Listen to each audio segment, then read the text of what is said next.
리플사에 관련된 약간의 업데이트를 들고 인사를 드려보고 있는 크립토 마토입니다.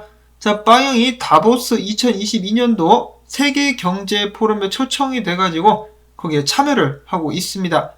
이런저런 세션에 참여를 하고 있지만은 그렇게까지 크게 깜짝 놀랄만한 소식이라든지 새로운 정보를 공유하지는 않고 있는데요. 이번에도 그는 이 규제에 관해서 계속해서 목소리를 높였다고 합니다. 미국의 암호화폐에 대한 규제 환경이 다른 G20 국가에 비해서 열악한 수준이다. 대다수 암호화폐 업계의 종사자들은 규제 준수에 힘쓰지만은 규제가 명확하지 않다는 것이 문제다. 우리도 SEC와 소송이 있기 전에 수차례 SEC를 방문했었으나 잘 해결되지 않았다. 스위스, 싱가포르, 영국, 일본 등은 미국보다 암호화폐에 관련된 규제 환경이 더 낫다라고 이야기를 했는데, 자, 이 이야기 같은 경우는 지금 2년 넘게 똑같은 말이 되풀이가 되고 있는 상황이죠. 그만큼 바뀐 게 없는 것 같습니다. 이 외에 또 다른 인터뷰에서는 국제 지불의 문제점에 대해서 이야기를 했었고, 이를 어떻게 해결을 할 것인가, 리플사가 이를 해결하려고 한다라는 그것에 대해서 다시 한번 이야기를 하게 되었고요. 소송이 또 언급이 되기도 했었습니다. 빵형 같은 경우는 대부분의 암호화폐들은 증권이 아니다라고 하면서 게리 겐슬러와는 정반대 의견을 공개적으로 표현하기도 했었습니다.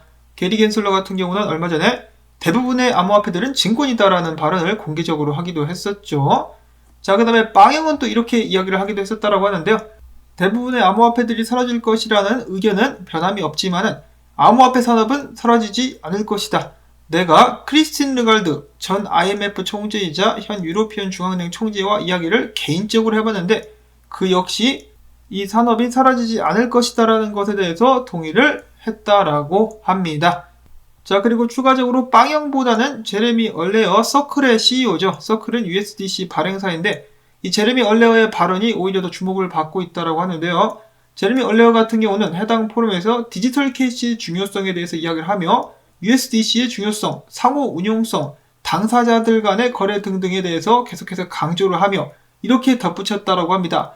브래드 갈링하우스의 회사처럼, 즉 리플사처럼 확장성을 가진 기술이 있다라면 운용 비용을 크게 낮출 수 있다라고 언급을 하면서 많은 XRP 커뮤니티 멤버들로 하여금 리플사와 서클의 파트너십은 어떻겠느냐라는 기대감을 자아내기도 했었다라고 합니다. 자, 근데 서클 같은 경우는 USDC를 스텔라 루멘 블록체인에서 이미 발행을 하는 것으로 알려져 있는데요. 과연 XRP 레저상에서도 추가적으로 발행을 할 수 있을 것인가? 그러고 보니까 스텔라 루멘 관련된 뉴스는 정말 오랫동안 들려오는 것이 없는 것 같습니다. 뭐가 진행되고 있는 것인지 궁금하기도 한데, 자, 아무튼 그 다음으로 해서 추가적으로다가 많은 XRP 멤버들을 설레게 했었던 그런 소식도 있었다라고 하는데요. 현 IMF 총재죠. 크리스탈리나 게오르기 에바 씨가 공개적으로 발언을 하기를 우리는 CBDC를 위한 공개 플랫폼이 필요하다. 이것이 XRP가 될 수 있지 않겠느냐. 얼마 전에 스위프트 소식에 이어가지고 XRP가 브릿지 커런시가 될 수 있을 것이다라는 그러한 기대감 또한 다시 한번 높아져 가고 있다라고 합니다. 자, 그때 제가 달러 때문에 좀 그렇게 되기는 힘들지 않을까요? 라고 말씀을 드렸었는데 달러는 브릿지 커런시가 될 수가 없다라고 하면서 많은 분들이 의견을 내주셨습니다. 자, 그만큼 스위프트가 꼭 XRP를 활용해 줄 수 있으면 좋겠다.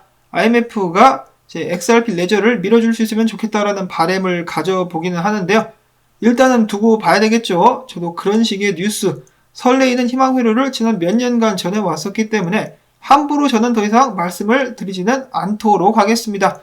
진짜로 그게 되면은 그게 되는 거고요. 그리고 막말로 제가 쭉 지켜봤는데 이제 제대로 올라갈 때 타도 늦지 않을 것 같다라는 생각도 들기도 했었습니다. 솔직히 말씀을 드리자면 말이죠. 자, 그리고 다음 소식으로 넘어가기 전에 제가 여기서 또 소신 발언을 하나 하자면은 저는 사실 이 세계경제 포럼이라는 곳을 굉장히 싫어합니다. 제가 방송을 처음 시작했을 때만 해도 이게 뭐 하는 데인지 잘 몰랐어요. 근데 방송하면서 이것저것 듣고 계속해서 알게 되다 보니까 이 세계경제 포럼이라는 놈들이 정말 소위 말하는 사탄 같은 놈들이라는 것을 알게 되었습니다. 그리고 여기에 각국의 국가 원수들도 많이 포함이 되어 있는데요. 당연히 음모론을 이야기하는 분들도 계시는데 그것을 떠나가지고 이네들이 공개적으로 이야기하고 발언을 하는 것을 듣고 있으면 정말 기가 찰 정도입니다. 그래서 저는 세계경제 포럼을 굉장히 싫어하는데 리플사가 세계경제 포럼 지원하는 회사의 이름을 당당하게 올리고 있다는 것이 개인적으로는 정말 마음에 들지 않습니다. 이 세계경제 포럼에서 주장하는 바에 대해서 국내에서 다루는 유튜브라든지 있는지는 잘 모르겠는데 기회가 되시면은 한번 알아보시는 것도 괜찮을 것 같습니다. 자, 그 다음으로 넘어가가지고 존 이 디튼 변호사 XRP 커뮤니티를 대표해가지고 전 세계 6만 7천여 명의 이 투자자들을 대표해가지고 소송에 참여할 수 있게 해달라라면서 법원에 정식적으로 요청을 하기도 했었다라고 합니다.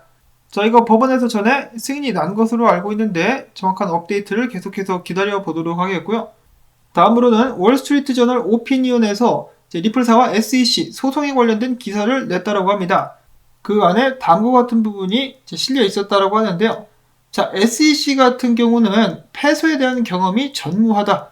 왜냐? 소송을 진행할 때마다 상대방이 소송 비용과 관련된 문제들을 다루는 데 있어서 겁을 집어먹고 합의를 진행했기 때문이다. 자, 반면에 리플사 같은 경우는 끝까지 싸우고 있는데 이를 정말 인정해줄 만하다라고 이야기를 했었다라고 합니다. 자, SEC 같은 경우는 접은 적이 없다. 정부기관으로서 그 권위를 당당하게 등에 업고 상대방을 압박하는데 성공을 해왔었다라는 것인데 리플사는 끝까지 개기고 있는 상황. 자, 최후의 승자는 누가 될 수 있을 것인가? 아직까지는 리플사가 유리하게 이끌고 가고 있다라는 의견들이 많은 가운데 계속해서 그 결과를 지켜보도록 하겠습니다.